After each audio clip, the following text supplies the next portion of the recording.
Welcome to the EOB Podcast, where we talk about the weekend box office and the new openings this week. I'm Ben-Hur, and joining me is Sen Duong. Hey Sen, you there? Yeah, I'm here, still breathing. Okay, so yeah, when you're faced with Stephen Lang, you shouldn't breathe anyway. Yeah. So we're talking about one of the new releases last weekend, of course, called Don't Breathe, the horror movie released by Screen Gems that did quite well at the box office. Yeah, did multiples what people have predicted. Okay, so let's give a kind of summary of what the movie is about, right? The movie is directed by Fede Alverez, who directed the 2013 Evil Dead remake. Stars Stephen Lang, Jane Levy, among others, and it's about three teenagers who decided, who did stupid teen stuff in horror movies. They decide to rob a blind guy played by Stephen Lang. And they ended up being trapped in the house with Stephen Lang, Right. offing them one by one, I guess. So there you go. Right. Like his remake of Evil Dead, the film is not only well reviewed, I guess, how do you pronounce his name?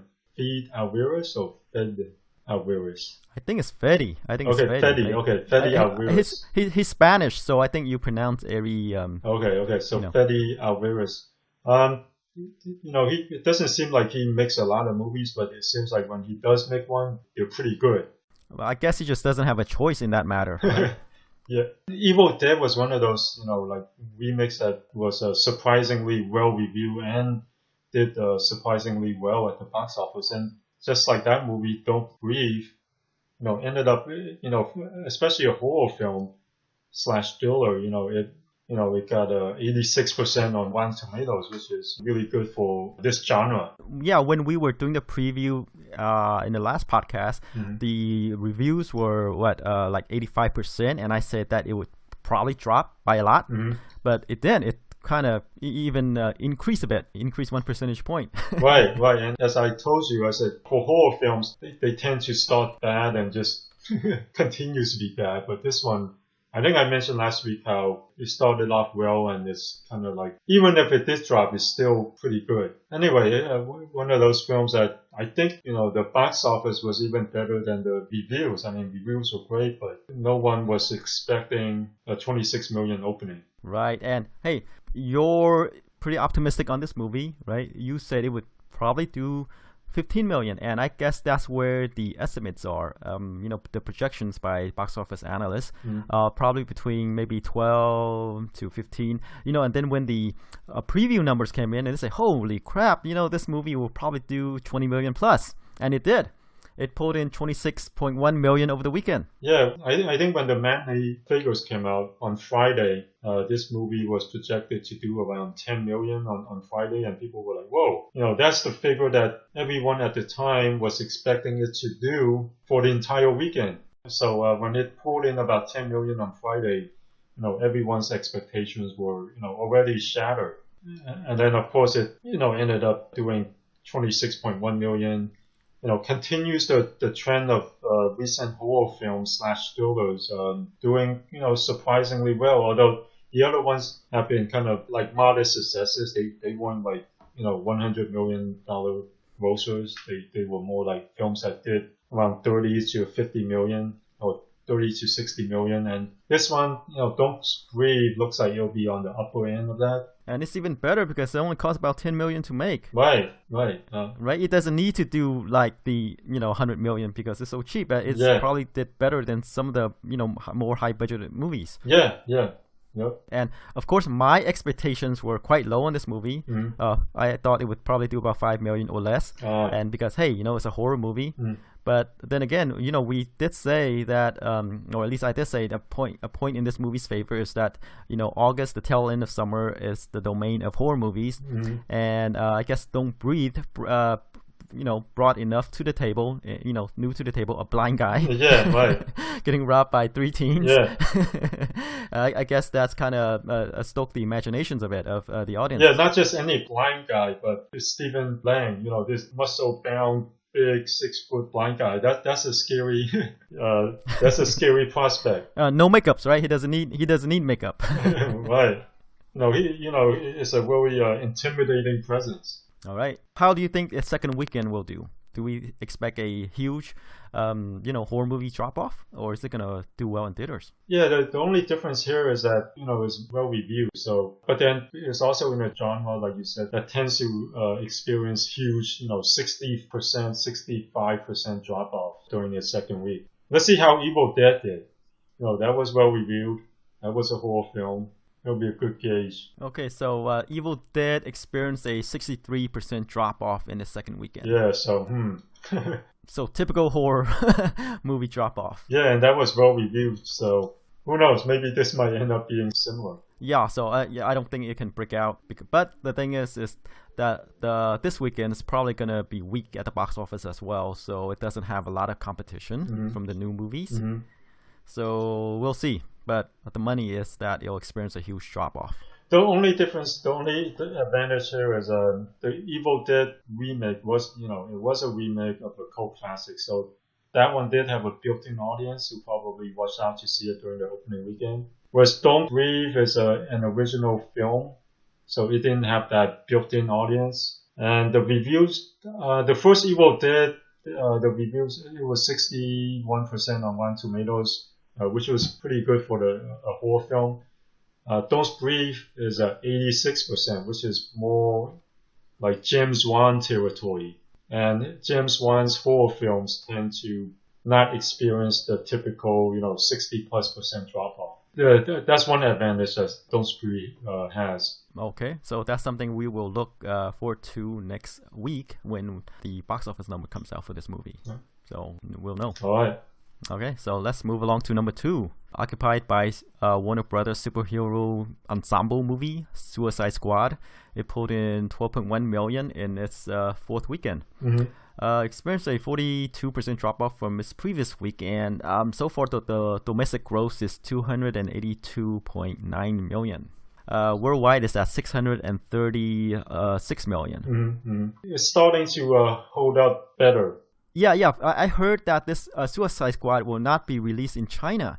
So there's a cap on, I think around 700 million, right? Yeah, if it's not going to be released in China, that puts a serious dent on its worldwide potential. But it's already doing pretty well worldwide. But yeah, like you said, that could mean an extra 100 million plus. The cap could be 700 million worldwide because of China or lack of China. Okay, how about we move along to number 3? Kubo and the Two Strings pulled in about 8 million over the weekend. Mm-hmm. In its second weekend, the domestic gross is about 25 million. Mm-hmm. The drop off is kind of relatively low, only 37%, so which is pretty good. Yeah, pretty good. Although, at a budget of 60 million, it's still lagging behind Leica's company that made this. It still lags behind their previous films. Right. I mean, their previous film usually opens in the 15 million range, and this one only opened to 12. Yeah. Right. So it's gonna be behind earnings relative to the Leica's other movies. This one looks like it'll definitely not reach 50. It might get to 40, but that looks like tops for this film, and that's too bad because it's one of the better reviewed films out there right now. Okay, so number 4, Sausage Party. In its third weekend, it pulled in 7.7 million. Domestic gross so far is 80 million. Mm-hmm. I think the drop-off has been around 50% week after week. It was only budgeted at 19 million and it's already done 80 million, so it's already a hugely profitable film and well-reviewed. Right. And we note that they were able to make the movie for 19 million because they weren't paying their animators overtime. Right, yeah. Okay, so moving along to number 5 is the other new release over the weekend is Mechanic Resurrection. It pulled in 7.5 million. The movie stars Jason Statham. He returned to play Arthur Bishop, an assassin for hire, who so happens to make his kills look like accidents. And the movie stars Jessica Alba, Tommy Lee Jones, and Michelle Yeoh. And it kind of did where we projected the movie to do. Both of us had the movie at 7 million. Right, and unlike the first film, which was pretty well reviewed and considered one of Jason Statham's better action films, The Mechanic Resurrection, it kind of dodged critics when it was released last week. I don't think it was screened for critics. And when critics finally got to it, It only got a 21% on Rotten Tomatoes, so it's not very well reviewed, not nearly as well received as the first film. And it looks like, in terms of the box office, it's not going to do as well as the first film either. But here's the thing. I read that Lionsgate bought the distribution rights for just a couple million. We've been hearing a lot of that lately, that Lionsgate bought some rights for cheap. Yeah. What's going on there? They usually fund their movies like the Hunger Games. Yeah. And right now they're just buying the movies. Well, Hunger Games was like from Summit, and they bought Summit. Oh, okay. I think Lionsgate is, they're pretty good about involving, like even the Expendables, the way they sold the worldwide foreign rights before they made a movie. They were able to sell like 80 million worth of rights, and that's how they got the money to make the movie. They're not like taking their own money and funding these. So they have a pretty good way of financing their films. They sell the rights, they got the money, and then they make the movie. Yeah, so I guess it's one of the rare studios that has control of their finances. Yeah. With these films, they make most of their money on home video. So this film doesn't have to do, even though 7.5 million, it's kind of like the typical opening for a Jason Statham solo action movie. And I guess, these films tend to clean house when they release on video. Right. And, because Lionsgate pays so less, and they're pretty much just, Lionsgate took out a big ad. To market this on home video. Yeah, essentially. Which we'll see pretty soon, right? Yeah. The only thing with that is like these studios don't release how well these films do on video.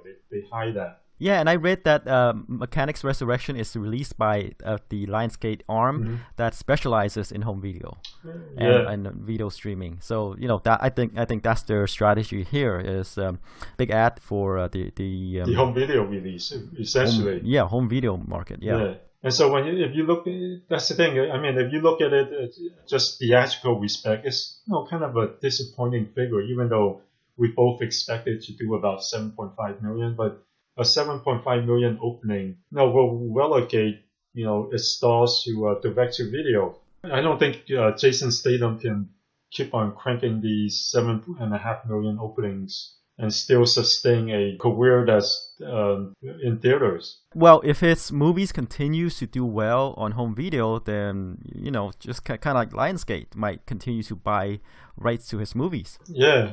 Right? So he's always on the lower tier of actors, right? And that he's able to have a following at all. Well, the thing is, during the transporter days, those films at least open in the 15 to even 25 million range. But now his films are only able or capping out at 7.5 million.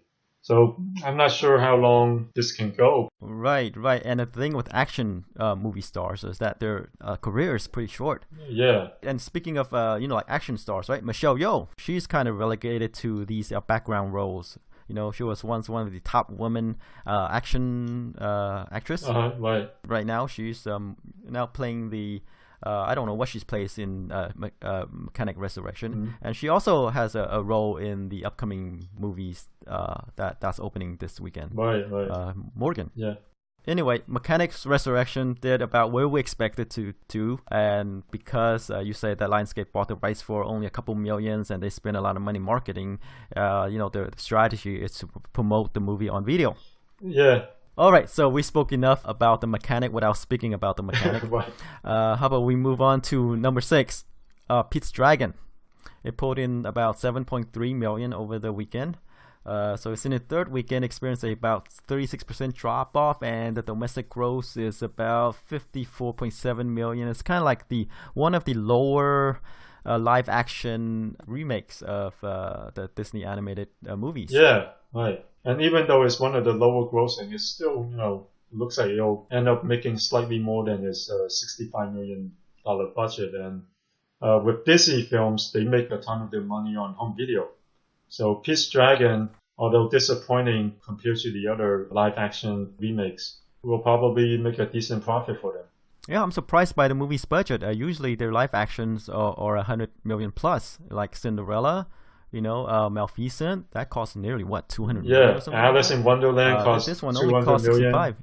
Yeah, so this is actually one of the lower budget films in their library. And I think it's because the movie doesn't have any stars. Yeah, and it's well regarded, well reviewed, just not catching on. Yeah, but like you said, it'll get promoted on the Disney Channel. Of course, they will have rides at the theme parks. Right. Yeah, and like Lionsgate, they have their home video department is streamlined. They throw these movies in there and they make a lot of money. Yes. And unlike Lionsgate, Disney has their own other ways to make money out of the movies. Like I said, theme parks, rides, merchandising. So they have the whole chain. Right. Okay, so number 7 is War Dogs, the comedy starring Jonah Hill and Miles Teller. It's pulled in about 7.2 million over the weekend. In the second weekend, experienced about 50% drop off.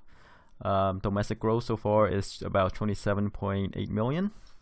Yeah, which is not bad. Yeah, and I think we said the movie's budget is about 40 million, right? Yeah. So this looks like another one of those films that they'll have to make his money back on home video. Yeah, and it doesn't seem like it has a foreign market. No. Either. Yeah, no. It won't make a huge profit for WB, but I don't think they'll lose money. They'll probably end up breaking even when it's on home video. Right, but War Dog is one of these movies that, as we said, takes place in the Middle East, comedy, and as judged by the previous movies that came before it, those kind of comedies, usually don't do well, and we're seeing the result of that.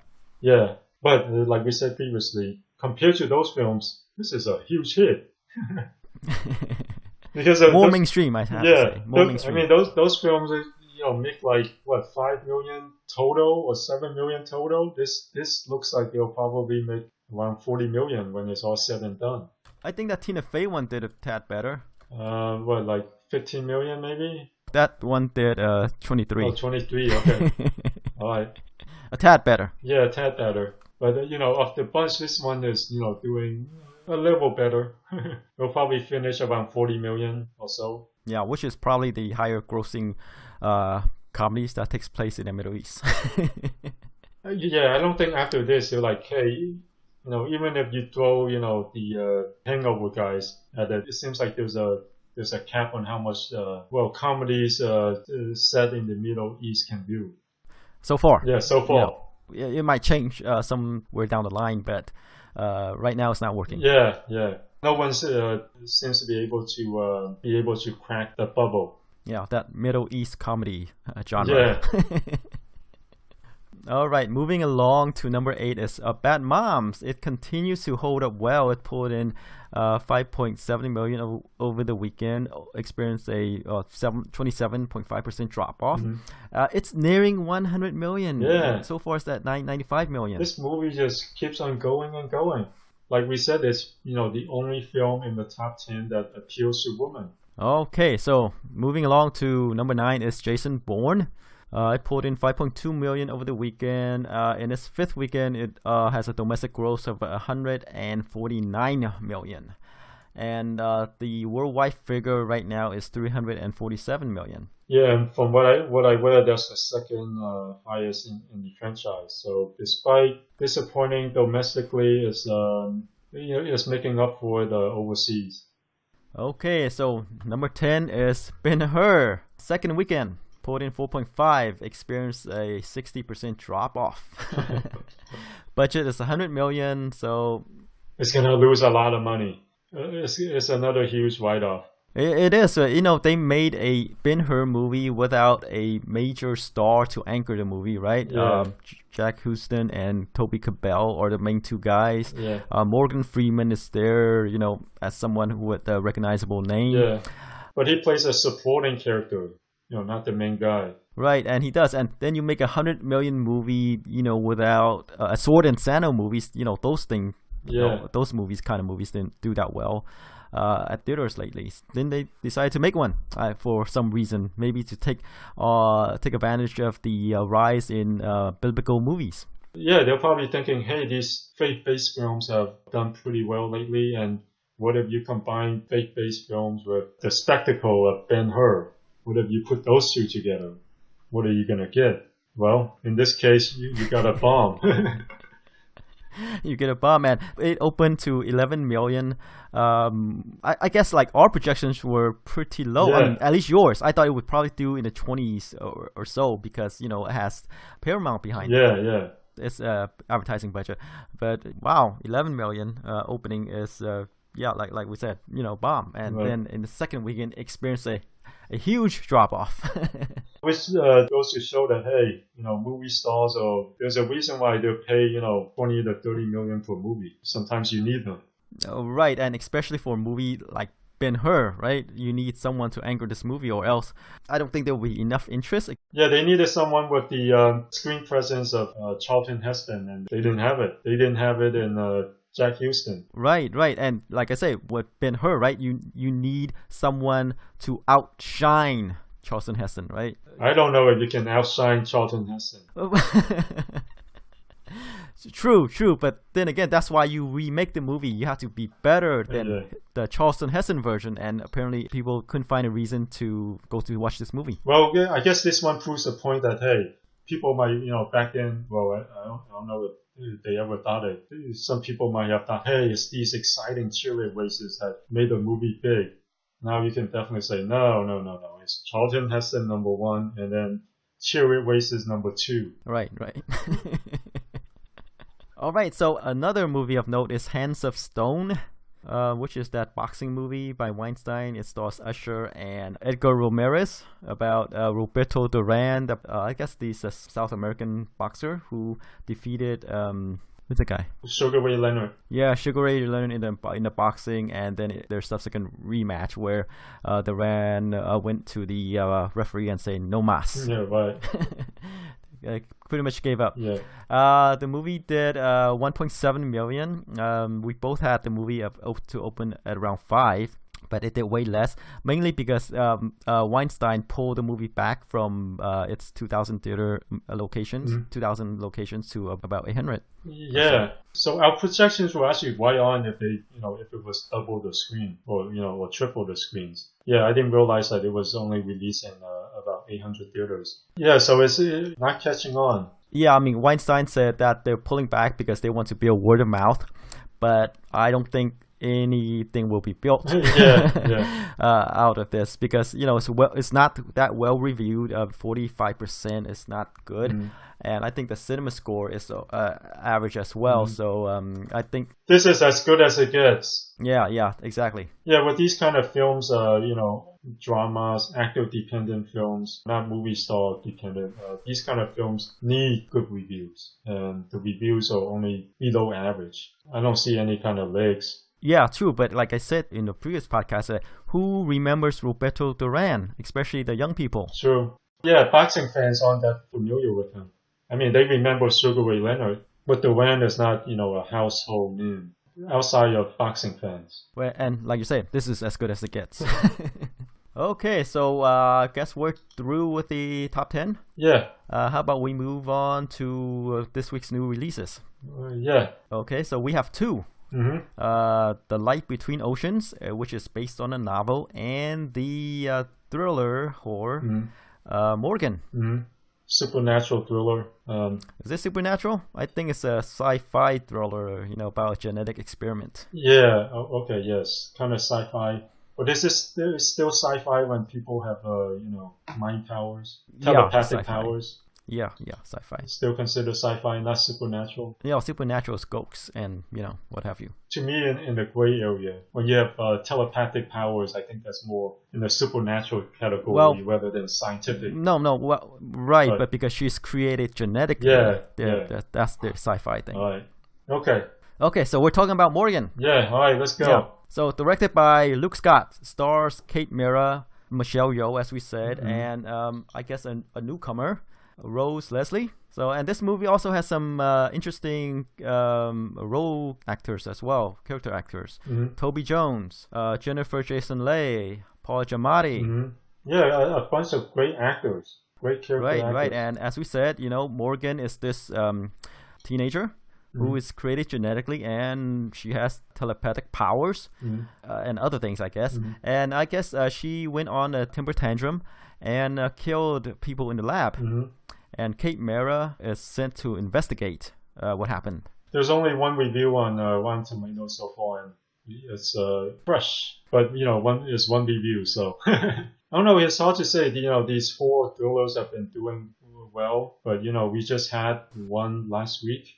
Can the market handle another one? It can. Like I said, this season, the end of summer is the domain of horror movies. It depends if it's good or not. Yeah. But we still have Don't Breathe in theaters, and especially with its performance this week, people are going to be interested in that movie more than Morgan, I feel. Yeah. So it's, it has direct competition from a movie that did surprisingly well. I think that might, they'll probably hurt it. The fact that, the people who are into this genre or already flocking to Don't Breathe. This one might get overlooked. Yeah, and besides its genetic element and the telepathic element, this is, kind of like a generic horror movie. Yeah. And for some reason, when you put a bunch of great character actors together to make a mainstream film, for some reason, they always don't end up well. Like when you try to package all these great actors into a commercial movie, they tend not to end up well. Like that Steve Jobs movie. Yeah. Well, that was always intended to as an indie film anyway. But this one is more intended as a genre film. So I'm not sure. I'm thinking 5 million. Okay, you're thinking 5. So you know what? I always have trouble with horror movies. My projections are always wrong, pretty much, right? Because I just don't get horror movies. I'm gonna go a bit higher, so I'll say 10. Okay, I'm going with the not the trend of horror/thrillers, not the trend of how they've been doing. They've been doing pretty well. I'm going with the putting a bunch of great character actors together in a genre film. Okay, so you might be right next week, right. But we'll see. All right. Next we have The Light Between Oceans. It's based on a novel by M.L. Stedman. It stars Michael Fassbender, speaking of Steve Jobs, right? Alicia Vikander and Rachel Weisz. So it's about a lighthouse keeper and his wife who adopts a baby, that's found adrift at sea. And then a couple years later, they visited the mainland, and they discovered that that baby's real mother, it's there. Right, and they're having trouble giving her up back to her rightful mother. Yeah, speaking of non-commercial movies, I think this is one of them. Yeah, it's one of these actor-focused dramas, the kind of films that you see during the award season. I don't know, I'm kind of low on this too. Thinking like 7 to 8 million. Wow, you're not that low. I'm even lower. Oh, you're even lower? I'm going for 2. You're going for 2? You're that low? I'm that low. Mainly because according to Box Office Mojo, it's only released in 1,500 theaters. So it's not that wide. That's true. And again, these type of movies, people don't rush out to watch them. And I don't think M.L. Stedman has that big of a following. He's not that guy who did all these romance movies, who wrote all these romance novels that somehow get turned into movies. I forget his name right now. Nicholas Sparks? Yeah, Nicholas Sparks. All right. So Stedman is no Nicholas Sparks, is what I'm saying. And I guess the Light Between Oceans is, like you said, it's an award season play. So it's not going to do that well at theaters. Well, 2 million. Wise. Yeah, 2 million is kind of low though. But who knows? You might be right. Because that's what's going to make. All right. I guess I have higher hopes. I'm going 7, 8 million. And your reasoning is why? Your reasoning? Why is making 7, 8 million? Mainly because there aren't many of these kind of movies in the top 10 right now, and this is the kind of season for the slower dramas. Although none of these actors, Michael Fassbender, Alicia Vikander, and Rachel Weisz, or huge draws at the box office. I think these are the kind of films where they can draw in a decent, modest audience. So I'm going more for like, hey, there aren't any dramas in the market right now. And here's one, and it's made by great actors, great young actors, relatively. So that's why I'm putting it at 7 to 8 million. Okay. So let me tick off a couple of Fassbender's more indie-ish movies. The Counselor, which has a great cast, directed by Ridley Scott, opened to about 7.8 million. Frank did about 16K. That's because it's not released in a lot of theaters. Steve Jobs, which was released limited, but when it's open wide, it only pulled in about 7 million. And then there is this Macbeth movie that's distributed by Weinstein. It opened to about 69K, and that's probably it doesn't have a wide distribution as well. So it seems like his more mainstream indie movie opened in the 7 to 8 million range, as you said, like you projected. So this might end up in the where similar his other movies open range. Yeah, so this might continue that trend. It might, or it might be lower. Yeah, 2 million. Right. So we'll see. We'll see this Friday. But I have to say though, you look at all the films on the top 10, none of them are dramas. Well, I think it's because of the season we're in, and it's like, what gets released during this time. Right. What does well. Yeah, so I'm saying like, well, it'll probably not do nearly as well or anywhere in the vicinity of Bad Moms. But I'm seeing this as kind of a demographic play. Like, hey, there aren't any movies for women in the top 10. That's why Bad Moms opened so well and has continued to do well. And I'm thinking there are no dramas in the top 10, so maybe this might draw in that crowd who are kind of like, oh, I'm done with summer movies. I need to watch something that will tug at the hearts. I guess so. This is the anti-superhero movie, Yeah, right? right, yeah. As anti as you could get. Right. So we'll see this Friday. All right, so check back next podcast and see how we did with our projections. All right, see you guys next week.